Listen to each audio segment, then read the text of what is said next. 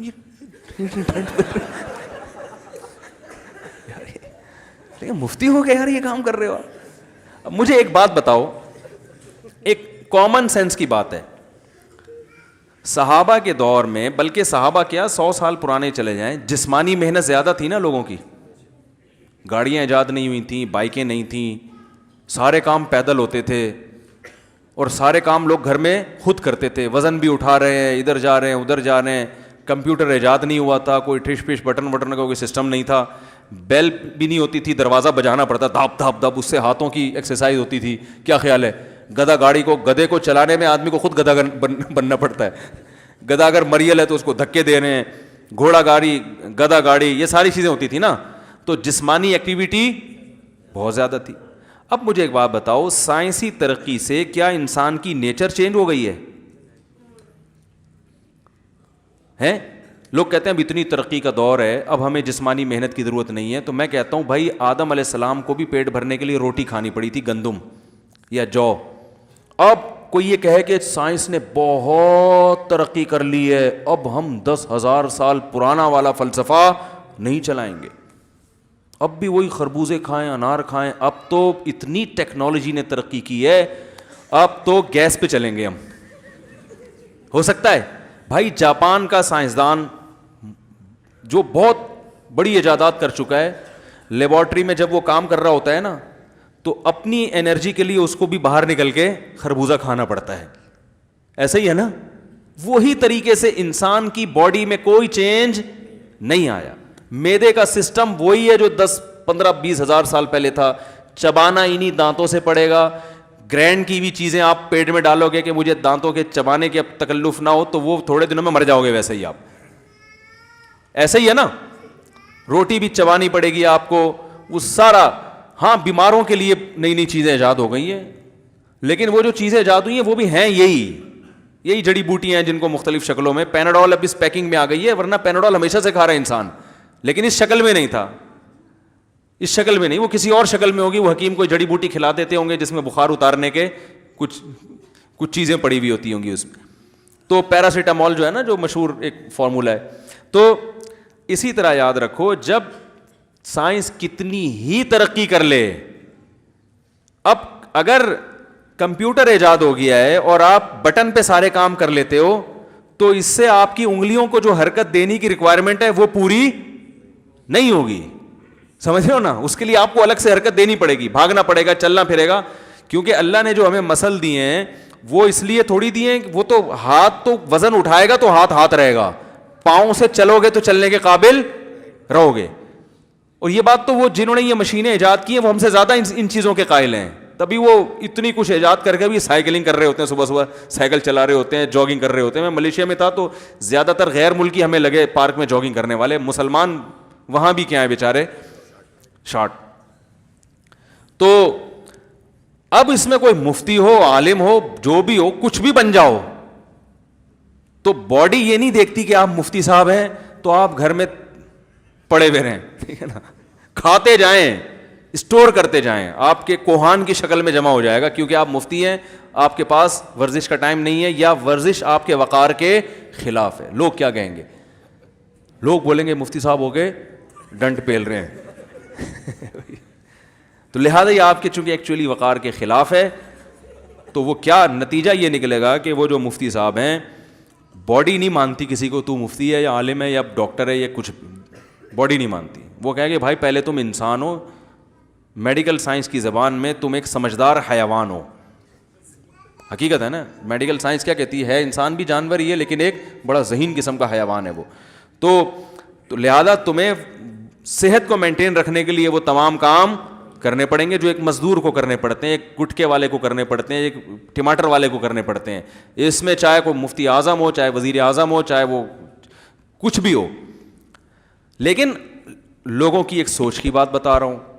تو اب اکثر دینداروں کو دیکھا ہے وہ ورزش نہیں کرتے, وہ وقار کے خلاف سمجھتے ہیں. بزرگ بعض لوگ ہیں وہ نہیں کر رہے ہوتے ورزش, حالانکہ وہ بزرگ ہیں, وہ کہتے ہیں یار ہم ورزش کریں. وہ اگر پارک میں چہل قدمی بھی کر رہے ہوتے ہیں نا, تو وہ اپنے بزرگی کا پورا خیال کر کے کر رہے ہوتے ہیں, ایسے وقار سے خرامہ چلو. پھر مریدین کہہ رہے ہوتے ہیں کہ ہم حضرت جی سے ایک قدم آگے نکل گئے تو گستاخی ہو جائے گی, تو مریدین کی واکنگ بھی گئی تیل لینے. میں نے دیکھے ہیں بعض لوگ خانقاہوں سے فارغ ہیں, کوئی خلافت ملی ہوئی ہے ان کو, جوان ہیں, تو اب وہ واکنگ کر رہے ہوتے ہیں پارک میں بڑی تمیز کے ساتھ نا, وقار کے ساتھ, اور اسی وقار کا خیال کرتے ہوئے ان کے مریدین بھی پیچھے. وہ مریدین یہ ہو رہے تھے ایک قدم آگے نکل گئے تو گستاخی بھی ہو سکتی ہے.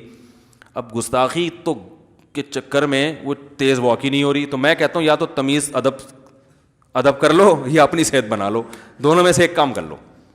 تو ان لوگوں سے میں مریدوں سے کہتا ہوں بھائی اپنے شیخ کے ساتھ واکنگ کی ضرورت ہی کیا ہے, شیخ کی اسپیڈ آہستہ ہے, آپ کی اسپیڈ تیز ہے. تو اگر بے ادبی کا خطرہ ہے تو دوسرے پارک میں جا کے وہاں کر لیا کرو, ٹھیک ہے نا. کیونکہ صحت یہ نہیں دیکھتی کہ آپ ادب کی وجہ سے آہستہ چل رہے تھے. اگر صحت یہ دیکھتی نا کہ چونکہ ان کے پاس چلنے کا ٹائم نہیں تھا, ان کو تیز چلنا چاہیے تھا, لیکن چونکہ ایکچولی ایک مجبوری تھی جس کی وجہ سے آہستہ چل رہے تھے, تو ان کی انرجی جتنی برن تیز چلنے میں ہونی چاہیے تھی اتنی آہستہ چلنے میں ہوگی. فطرت ان چیزوں کو لیفٹ نہیں کراتی. تو صحت کے معاملے میں دینداروں کو دیکھ لو, صحتیں برباد کی ہوئی ہیں. اور پھر ایک صاحب کو تو میں نے یہاں تک کہا, میں نے کہا دیکھو پھر بھی اللہ چاہے بیمار کر سکتا. اگر کوئی جم جا رہا ہے, جاگنگ کر رہا ہے, سارا صحت کا خیال کر رہا ہے, پھر بھی اللہ, پھر اگر بیماری آئے گی نا وہ کس کی طرف سے ہوگی؟ وہ اللہ کی طرف سے ہوگی, وہ اللہ کی طرف سے ہوگی. وجہ اس کی یہ کہ بھائی وہ اس کے بس میں جو تھا وہ اس نے. ابراہیم علیہ السلام بیمار ہوئے تو کیا وہ اپنی صحت کا خیال نہیں رکھتے ہوں گے؟ ہمارے نبی صلی اللہ علیہ وسلم بیمار ہوئے, ہمارے نبی سے زیادہ کون صحت کا خیال رکھتا ہوگا؟ آپ نے تو وہ چیزیں بتائی ہیں جو صحت کے لیے مفید ہیں, جو صحت کے لیے نقصان دہ ان سے منع کیا ہے, لیکن آپ صلی اللہ علیہ وسلم بھی بیمار ہوئے ہیں. تو ایک بیماری وہ ہوتی ہے جو اللہ کی طرف سے اور ایک خود کی طرف سے. تو ایک صاحب تھے وہ کہنے لگے مفتی صاحب جب صحت کا خیال بھی ہم کریں گے اور جم بھی جا رہے ہیں اور جناب جاگنگ بھی کر رہے ہیں اور یہ سارے, تو پھر بیماری نہیں ہوں گے. تو بیماری تو اللہ کی رحمت ہے اور اس میں تو گناہ معاف ہوتے ہیں, اور اگر کبھی کوئی بیماری نہ ہو تو یہ تو بڑا عذاب ہے. میں نے کہا بیماری اللہ کی رحمت ہے بشرطے کہ اپنی حماقتوں سے نہ آئی ہو. سمجھ رہے ہو؟ وہ اللہ ہی کی طرف سے ہو. آپ گٹکا کھا کے منہ کا کینسر ہو گیا تو یہ آپ کی طرف سے ہے, یہ کینسر اللہ کی طرف سے نہیں ہے. سگریٹ پی پی کے پھیپھڑوں کا بیڑا غرق کر دیا آپ نے, تو یہ بیڑا غرق اللہ کی طرف سے نہیں ہوا ہے, ہوا تو اللہ کی طرف سے, اس لیے کہ سارے کام اللہ ہی کرتا ہے, لیکن وہ آپ کی حماقت کی سزا دی اللہ نے آپ کو. تو یہ والی کھا کھا کے اتنا تھوپ لیا یہاں پہ, اب چلا نہیں جا رہا ہے, یا قبض ہو گیا, پیٹ میں مروڑ ہو رہا ہے اور درد ہو رہا ہے, کہہ رہے کوئی بات نہیں گناہ معاف ہو رہے ہیں میرے, ہر تکلیف پہ گناہ معاف ہوتا ہے نا. حدیث میں آتا ہے کانٹا بھی چبھتا ہے تو گناہ معاف ہوتا ہے. حدیث میں آتا ہے کانٹا بھی چبھتا ہے تو کیا ہوتا ہے؟ یہ تو صحیح حدیث ہے, ایک کانٹا بھی چبھتا ہے ایک گناہ معاف ہوتا ہے, اس سے حدیث میں آتا ہے. تو اب آپ کہہ رہے ہیں کانٹے کی اتنی سی تکلیف پہ جب گناہ معاف ہوتے ہیں تو اب تو 6 پراٹھے جو میرے پیٹ میں وہ پٹ رہا ہوں، اب تو میرے اگلے پچھلے سارے کبائر صغائر معاف. تو بھائی اب توبہ استغفار کا موقع ہے، یہ شکر کا موقع نہیں ہے، یہ توبہ کا موقع ہے. اللہ معاف کر دے، اللہ مجھ سے غلطی ہو گئی. سمجھ رہے ہیں نا؟ لیکن وہ کیا کر رہا ہوگا؟ وہ کہہ رہا ہوگا کوئی بات نہیں بھائی، تکلیف بھی کس کی رحمت ہے؟ اللہ کی رحمت ہے. ہاں جب توبہ کی توفیق مل گئی ہے، اللہ آئندہ نہیں کھاؤں گا، معاف کر دے، اللہ نے معاف کر دیا، اب یہ تکلیف کیا بن جائے گی؟ اب یہ رحمت بن جائے گی. بھائی اللہ نے جب ایک چیز معاف کر دی، پھر اللہ کہیں گے اب تکلیف تو ہوگی، 6 پراٹھے تو بولیں گے، لیکن اب اس تکلیف میں تیرے گناہ کیا ہوں گے؟ معاف ہوں گے، چونکہ تو توبہ کر چکا ہے. تو گٹکے کھانے کی وجہ سے منہ کا کینسر ہو گیا، آپ نے توبہ کر لی، سچی توبہ کر لی، تو اب یہ کینسر انشاءاللہ رحمت بن جائے گا. لیکن توبہ اتنے آرام سے ہوتی نہیں ہے، وہ اوپر سے توبہ ہوتی ہے کہ ٹھیک ہونے دو، پھر ایک دفعہ اور ٹرائی کر کے دیکھیں گے. میں نے دیکھا ہے نا، دیکھا ہے، نہیں چھوڑتے، دنیا چھوڑ دیتا ہے، وہ نہیں چھوڑتا، نہ چرچ چھوڑتے ہیں، نہ ہیروئن چھوڑتے ہیں، نہ شراب چھوڑتے ہیں. وہ اوپر سے کہہ رہے ہوتے ہیں ہم توبہ کر رہے ہیں، لیکن وہ دوبارہ موقع ملے تو دیکھو ان کو، وہ اس سے زیادہ آگے نکلتے ہیں. تو یہ چند فالٹ ہیں دیندار حضرات میں، یعنی وہ لوگ جو دین کی طرف منسوب. اچھا ایک اور اہم بات ہے، کیونکہ یہ موضوع بہت اہم ہے. دیندار حضرات جو دین کی طرف منسوب سمجھے جاتے ہیں، بار بار میں کہہ رہا ہوں، جو گیٹ اپ سے دیندار لگتے ہیں، ان میں ایک بعض لوگوں میں ایک چیز یہ بھی ہوتی ہے کہ وہ تبلیغ کا موقع نہیں دیکھتے، بے وقت تبلیغ کرتے ہیں. اس کی وجہ سے بھی گڑبڑ ہوتا ہے معاملہ. سمجھ رہے ہیں نا؟ اب اکثر کیا ہوتا ہے، شادی بیاہ میں مجھے بلایا جاتا ہے کہ بھی مفتی صاحب بیان بھی کریں، میں وہاں بیان نہیں کرتا، اکثر میں منع کر دیتا ہوں. میں کہتا ہوں ایک شادی ہال ہے، اس میں لوگ انجوائے کرنے کے لیے آئے ہیں، دولہا بھی ادھر بیٹھا ہوا ہے، دلہن ادھر بیٹھی ہوئی ہے، ادھر لوگ مبارکباد دے رہے ہیں، ادھر انجوائے، ادھر مولانا صاحب جہنم پہ ایک تقریر کرنا شروع کر دیں. یہ عجیب سا ہوتا ہے، یہ مجھے سمجھ میں نہیں آتا. یہ موقع نہیں ہے، یہ مبارکبادی کا موقع ہے. آپ جائیں سیلیبریٹ کریں، بھائی دولہا بھائی بڑی خوشی ہوئی، پہلی شادی ہو گئی آپ کی، ماشاءاللہ بہت خوشی ہوئی آپ سے، ٹھیک ہے نا، بڑا اچھا ماشاءاللہ، کچھ گفٹ دے دیا اس کو یا کچھ دعائیں دے دیں اور لوگ ملے، کھایا پیا. یہ موقع اس چیز کا ہے نا. اب میں نے بعض حضرات کو دیکھا ہے ولیمے کی دعوت میں رو رو کے دعا کرا رہے ہیں، وہ کراتے ہیں، وہ اللہ والے لوگ ہیں، ان کے اخلاص میں کوئی شبہ نہیں ہے، بلکہ میں کہتا ہوں یہ ان کے بہت زیادہ مخلص ہونے کی دلیل ہے کہ ایسی خوشی کی مجلس میں وہ رو رو کے دعا کرا دیتے ہیں. ان کا مطلب بہت اللہ سے گہرا تعلق ہے. لیکن یہ مجھے بے موقع لگتا ہے. بھائی ختم قرآن کی محفل میں رو کے دعا سمجھ میں آتی ہے، کسی کی میت پہ رو کے دعا سمجھ میں آتی ہے، یا ویسے ہی ہم کہیں دینی مجلس میں بیٹھے ہوئے ہیں تو کسی نے دعا کرا دی، رونا آ گیا، سمجھ میں آتا ہے. ولیمے کی تقریب ہے خوشی کی، اس میں رو رو کے دعائیں. وہ لوگ ایک تو 3 پیس سوٹ ٹائی پہن کے آئے ہیں، خوشی خوشی، وہ خواتین اتنا پورے ڈسٹمپر کے ڈبے خالی کر کے آئی ہوئی ہیں. صحیح ہے نا؟ حقیقت یہی ہے نا. یہ کس کو بہت زیادہ ہنسی کس کو آ رہی ہے بھائی؟ اچھا، وہ پورے ڈبے خالی کر کے آئی ہوئی ہیں، وہ اس لیے کہ ہم چمکتی ہوئی نظر آئیں اپنی ہمجولیوں کو. اور جناب وہ ادھر دلہن بیٹھی ہوئی ہے، سب خوشیاں مبارکباد ادھر، پھر اے اللہ وہ جہنم سے عذاب سے بچا لے، اے اللہ. وہ بے موقع ہے. یہ کیوں رلا لے وہ لوگوں کو بھائی؟ وہ دولہا پھر کسی اور وجہ سے رو رہا ہوتا ہے، وہ بہانہ کر کے اس میں اپنے آپ کو ایڈجسٹ کر لیتا ہے. اصل میں رونا کسی اور وجہ سے آ رہا ہوتا ہے اس کو، کہ یار ہاں تو کر دی ہے، اب دیکھو ہوگا کیا. میں نے بعض دولہے ایسے بھی دیکھے ہیں، میں تو بہت نکاح پڑھائے ہیں نا میں نے، تو ایسے بھی دولہے عجیب عجیب جب واقعات ہوتے ہیں نا بڑے عجیب عجیب ہوتے ہیں. ایک دولہا میں نکاح پڑھا رہا ہوں، وہ دولہے کو پسینے چھوٹ رہے ہیں، میں خطبہ پڑھ رہا ہوں نکاح کو، حالانکہ گرمی نہیں تھی، ایسے عجیب اس کی کیفیت بھائی. تو میرا دل چاہ رہا تھا میں اسے بولوں بھائی رکوا لے یار، اگر کوئی اتنا مسئلہ ہے نا، کوئی شادی فرض واجب نہیں ہے، حقیقت فرض نہیں ہے، یہ سنت ہے، ترغیب ہے. لیکن اگر اتنی ٹینشن ہو رہی ہے تو بھائی کوئی ضرورت نہیں یار، جہاں اتنی زندگی گزر رہی ہے بھائی تو اتنی ٹینشن میں. چلو دلہن کو ٹینشن ہو تو سمجھ میں آتا ہے، بیچاری ماں کے گھر سے رخصت ہو رہی ہے، باپ کے گھر سے نیا سسرال مل رہا ہے، کنفیوز ہوتی ہے، پتہ نہیں ساس کیسے نکلے، وہ اس کے پسینے چھوٹ رہے ہوں کو سمجھ میں آتا ہے بھائی تجھے تیرے پسینے کیوں چھوٹ رہے ہیں یار. وہ بیچارہ اتنا گھبرا رہا ہے. میں مجبور تھا پڑھاتا نکاح، کیونکہ مجبور اس لیے تھا کہ لوگ بولیں گے کیا باتیں شروع کر دی. ابھی یہ بھی بے موقع تبلیغ ہو جاتی نا، اگر میں اس کو سمجھاتا بھائی رہنے دو، کینسل کروا دوں تو لوگ مجھے پکڑ کے مارتے کہ میں تو آپ کو کینسل کروانے کے لیے لایا. ہم نے کہا یہ اسی کی ٹینشن ہے، اسی کی ہیڈیک ہے، ہمارا کیا، ہم تو پڑھا کے نکل لیں گے. ہم سے پہلے پوچھتا تو ہم بتا دیتے یار اتنی تو بے موقع اب وہ ولیمے کی محفل ہے اس میں ایک، تو پھر اس سے کیا ہوتا ہے جو لبرل لوگ ہیں نا وہ پھر علماء سے بدگمان ہوتے ہیں، کیا یار یہ ادھر کیا رونا دھونا لگایا ہوا انہوں نے، ٹھیک ہے نا. ایک موقع ہوتا ہے ہر چیز کا، اس میں